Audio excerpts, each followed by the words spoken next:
Vamos a hablar con un experto en consumo, sobre todo en marketing, profesor de la ESIC y escritor, Paco Lorente. Buenas tardes. Hola, muy buenas tardes, Pilar. Bueno, vamos a hablar del consumo porque cuando uno trabaja en marketing se habla mucho de cómo hacer para incentivar el consumo, pero le hemos dado una vuelta de tuerca y los consumidores hemos cambiado nuestros hábitos, ¿no? Precisamente porque nos aprieta el bolsillo. ¿Cuáles han sido esos cambios que hemos tenido y que también están complicando las estrategias de los profesionales? Bueno, pues sí, los que trabajamos en marketing y sobre todo en el mundo de la empresa vivimos constantemente con cambios, porque al final el entorno nos manda mucho y tenemos que estar observando constantemente qué está pasando allá afuera, ¿no? Y lo que está pasando fuera pues tiene su impacto también en el consumidor y por lo tanto en lo que decide comprar o no. Estos últimos meses pues todo este tema lo ha centrado la inflación, la subida de precios generalizada en muchos productos, sobre todo la energía a principios de otoño y ahora en esta última semana pues sobre todo los productos de la lista de la compra. Por lo tanto pues las estrategias tienen que estar constantemente reinventándose. Hoy por este tipo de razones, pero recuerdo también pues hace un tiempo por la pandemia y por muchas cosas al final. Bueno, tú lo has dicho, la energía es una de las cosas que más nos traes de cabeza, sobre todo ahora que tenemos grados bajo cero en toda nuestra zona, porque tenemos que obviamente poner un sistema de calefacción, ¿no? Y cuando la energía está cara tendemos a también hacer un poco locuras, ¿no? El mercado empieza a dar muchísimas ofertas para los consumidores, pues cámbiate a fotovoltaicas, cámbiate a energía limpia, cámbiate... Y esto también cambia nuestra forma de consumir y de buscar, ¿no? Pero tenemos que tener mucho cuidado, ¿no? Sí, la verdad que pues ese tipo de decisiones el consumidor o la debemos de tomar no en caliente, sino pues estudiando muy bien todas las ofertas disponibles en el mercado y por eso desde final del verano y principios de otoño ya se vio mucho pues todo este tipo de cambios en el consumidor y en las decisiones. Lo vimos allá por los meses de octubre como opciones alternativas como puede ser el pele o la biomasa y pues estaban agotando y había una gran demanda pues por culpa de ese consumidor pues más preocupado en lo que iba a llegar y que ha llegado ahora. Ahora está claro que lo tenemos encima y bueno, pues muchos consumidores también optamos por buscar esa opción más económica, aunque puede ser complicado ahora hoy en día. Sobre todo es tomar decisiones pues meditadas, comparando muy bien todo lo que tenemos para de esa forma pues acertar lo máximo posible. Claro, si dejamos de consumir eléctricas y empezamos a consumir otro tipo de energía, lo que van a subir son los otros tipos de energía, ¿no? Al final es la oferta y la demanda. Sí, al final es tirar o empujar a que ocurran cosas, está claro. Y sobre todo estamos teniendo un mercado y un entorno últimamente que está plagado de urgencia, ¿no? Es decir, lo que está sucediendo hoy mañana va a tener repercusión y eso también pues activa tanto en las propias marcas como en los propios consumidores pues otros botones como son el miedo, la incertidumbre, esa propia urgencia que también pues lleva a situaciones complicadas y complejas, incluso difíciles de prever. Bueno, lo has dicho al principio, la cesta de la compra ha variado porque empezamos a ver subida de precios, bajada de IVA, en fin, una serie de cosas que nos están haciendo modificar no solo el hábito de consumo, sino también lo que metemos en nuestra cesta de la compra cuando antes nadie se plantearía no meter productos que son de necesidad básica, ¿no? Esto también es problemático, ¿no? Cuando los consumidores... tienen que también modificar esto, empezar a comprar otros productos porque no pueden llegar a final de mes. Y tanto, y menudo mes de enero llevamos con la cesta de la compra, ¿no? Ha coincidido muchas cosas, ¿no? Pues como decíamos, pues esa subida incipiente de los precios, también esa reducción del IVA a partir del 1 de enero y estamos viendo semanas complicadas, incluso muchos de los consumidores se habrán dado cuenta de que no se ha visto el efecto, ¿no? de la bajada del IVA en muchos productos. En muchas ocasiones no es por culpa ni de los establecimientos ni de las cadenas, sino pues que únicamente estos tipos de productos no solo dependen de los impuestos, sino que hay muchas más cosas detrás, intermediarios, escasez de materias primas, etcétera, y eso hace pues que los precios pues estén tan disparatados en algunos de los casos. Lo que estamos viendo en el comportamiento del consumidor es que cambia pequeños hábitos, como bien decías, Pilar, ¿no? Y uno de ellos también es hacer la compra más frecuentemente e ir buscando pues esas ofertas o esas promociones, esas oportunidades. ¿Cómo se consigue eso? Pues también comparando mucho entre diferentes establecimientos, cosas que a lo mejor pues en el día a día, en un entorno más calmado, más tradicional, pues no lo hacemos. Sí, antes ibas al supermercado, al de confianza, llenabas el carro y ya está. Y ahora ya a lo mejor dice, pues la leche la compro aquí, claro, el pan en la panadería, así un poco. Sí, ¿no? sí, hay una comparación mucho más activa y de hecho, pues si nos damos un poquito cuenta y nos fijamos, las cadenas están luchando por eso. Incluso vemos como las promociones más llamativas o las promociones bandera están siendo en productos de primera necesidad, como pueden ser frutas y verduras, cosa que realmente no debería ser así, porque son productos básicos, como su propio nombre indica, pero ahí se está compitiendo ahora mismo en captar la atención de esos productos más llamativos ahora y de esa forma pues que el consumidor pueda realizar la compra completa en el establecimiento que sea. Si a la subida de los precios, de la inflación y todo esto le sumamos en que no somos tradicionalmente muy cuidadosos con el ahorro, pues al final se nos escapa dinero. Yo esta mañana cuando estaba preparando la entrevista me he dado cuenta que tengo alguno de estos gastos fantasma, vampiros, en fin, toda esta terminología, ¿no? Sí, sí. Vamos a contar a los espectadores qué es esto, ¿no? Que son esos gastos fantasmas o vampiro de los que no somos muy conscientes y por ahí se nos va un chorrico de dinero también. Pues sí, es verdad, y aunque pueda parecer así entre comillas una tontería, es verdad, son tres conceptos altamente interesantes. Y además, como tienen esos nombres tan divertidos, llamativos, yo creo que se nos pueden quedar muy bien grabados. Gastos hormiga, fantasma y vampiro. ¿Sí?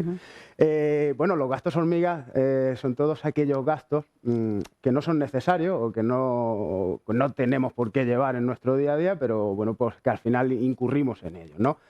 Por ejemplo, como mejor nos podemos entender. Un gasto hormiga, pues son, pues, por ejemplo, el café que me tomo fuera de casa o en la máquina de vending de la oficina o esa botella de agua que me he comprado en un momento determinado. Cosas que no están planificadas. Sí, que son pequeñitas cosas, ¿no? Y que la acabamos haciendo. Es decir, al final un gasto hormiga es todo aquel gasto en que si lo pienso, digo, no es necesario. Pues si no lo hago, pues eso sería un gasto hormiga en este caso. Esos pequeñitos gastos que cuando llegamos al fin de mes y nos ponemos a hacer el punteo de todos ellos, pues al final es un dinero. Y al final de año, pues mucho más. Luego tenemos el vampiro y el fantasma, ¿no? Sí. No sé cuál es peor de los dos, si el vampiro o el fantasma. Bueno, al final los dos están ahí, ¿no? Y como su propio nombre indica, algo bueno no está pasando, ¿no? Los fantasmas son todos aquellos gastos que también ocurren de manera también recurrente, que están ahí y que simplemente no nos damos cuenta de que están, ¿no? ¿Qué ejemplos hay de gastos fantasma? Bueno, pues muchos de las personas que nos estén viendo seguro que tienen algunos. Por ejemplo, pues esa cuota del gimnasio al que pues no voy de manera frecuente y está ahí cobrándoseme todos los meses. O cualquier suscripción a cualquier plataforma de streaming, bien sea de vídeo o de música, que está ahí y que realmente no utilizo lo necesario, pero que todos los meses pues ese coste lo estoy teniendo.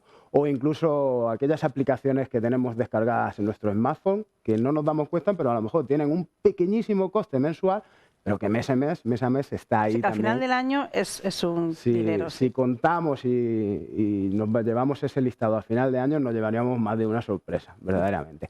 Y por último, pues los gastos vampiro. En este caso sí que se pueden considerar como gastos fijos, pero que no están contemplados en nuestro presupuesto mensual. Planificados, ¿no? Exacto, pero que a veces ocurren. Por ejemplo, pues un electrodoméstico en casa que no esté funcionando correctamente y esté consumiendo más energía, una fuga de agua o un grifo que está mal cerrado, que poquito a poco pues están incrementando esos gastos que si les ponemos solución, pues irían en beneficio de nuestro ahorro personal.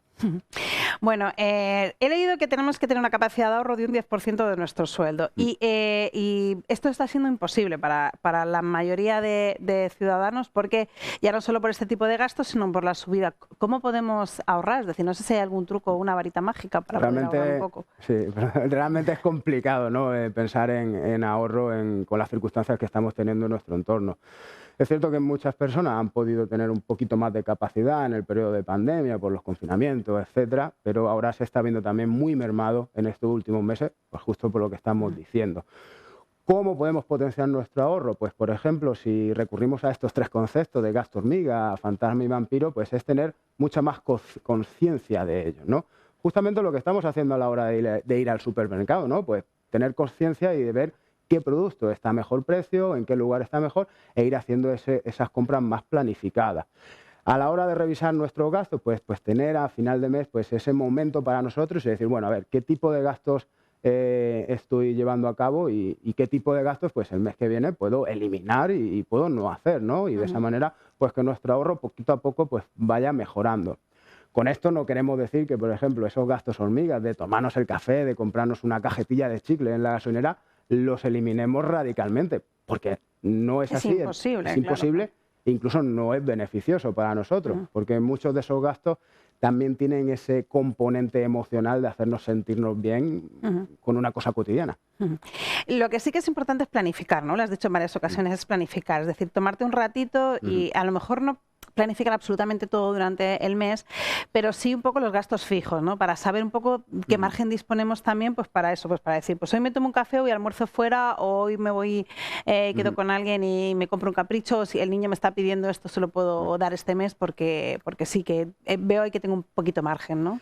Es así, es tanto planificarnos esos gastos, ¿no? Para ver hasta dónde puedo llegar, pero sobre todo también ponernos un presupuesto. Es decir, mira, yo tengo este presupuesto pues para gastar en ese tipo de gastos, ¿no? Que no son totalmente necesarios, pero bueno, me hacen sentir bien o hacen que mi factor social pues sea un poquito más mejor, ¿no? De ese modo. Es decir, controlar los gastos y marcarnos presupuestos. Eso siempre nos va a ayudar mucho porque nos van a dar un mínimo y un máximo y entre esos dos cifras debemos de movernos sí o sí. Y luego entiendo que con un experto en marketing, no sé si nos puede dar un consejo en cuanto a lo del tipo de ofertas, ¿no? Porque las ofertas luego esconden detrás lo que tú me has dicho, ¿no? Pues un supermercado me está diciendo fruta a tal precio, pero es un gancho para que pasemos por el pasillo y veamos, uy, qué chulo que tienen esto aquí, lo echado carro, ¿no? Entonces ya hemos dejado de compensar, ¿no?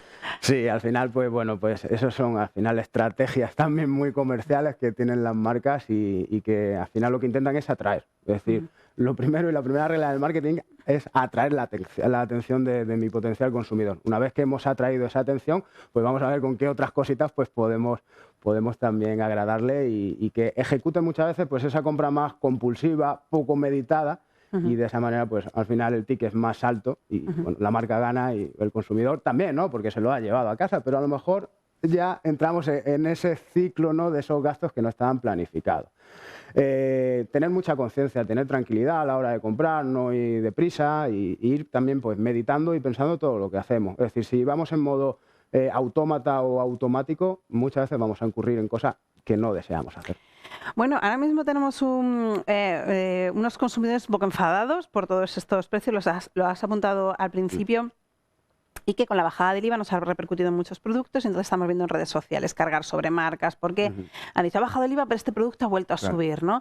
Esto para una marca es difícil, ¿no? ¿Cuál es la mejor estrategia? ¿No? ¿Dejar al consumidor que se enfade y ya se desenfadará? ¿O tener que explicar constantemente lo que está ocurriendo en el mercado? Un mercado además que los precios cambian casi, hemos visto por ejemplo en el sector yogures que cambian como casi a la semana. Es un tema realmente complicado por muchas razones. Una, por el propio entorno, donde hay muchas marcas que no tienen el control de los precios que pueden marcar, porque a ellas también pues, le suben continuamente las materias primas, etcétera, ¿no? Por lo tanto, poder dar respuesta a un consumidor enfadado, donde hay un componente de ira bastante grande y sobre todo en un medio como es la red social, es complicado, es realmente complejo. Muchas veces es mejor dejar pasar, no hacer demasiado ruido y al final pues, los aguas se podrán templar. Si estamos hablando de un concepto pues, más generalizado, que le puede pasar pues, a todo el mundo o a otras marcas, si es algo muy particular y personal que va directamente a algo de alguna marca en concreto, pues a lo mejor sí es mejor pensar y de ver de qué manera podemos explicar mejor pues lo que ha sucedido. Pero siempre pues con mucho cuidado y como siempre se ha dicho, ¿no? Con mucha mano derecha. Mano derecha. Es un momento difícil para muchas marcas y para el consumidor. Muchísimas gracias, Paco Lorente, por explicarlo todo tan sencillo, ¿no? Para que la gente un poco lo entienda, porque al final yo creo que todos vamos a ir esta tarde a revisar eso, falsas suscripciones y todas estas cosas que nos están sacando un poquito los pequeños ahorros. Muchísimas gracias por estar aquí. Gracias, Pilar. Gracias a vosotros.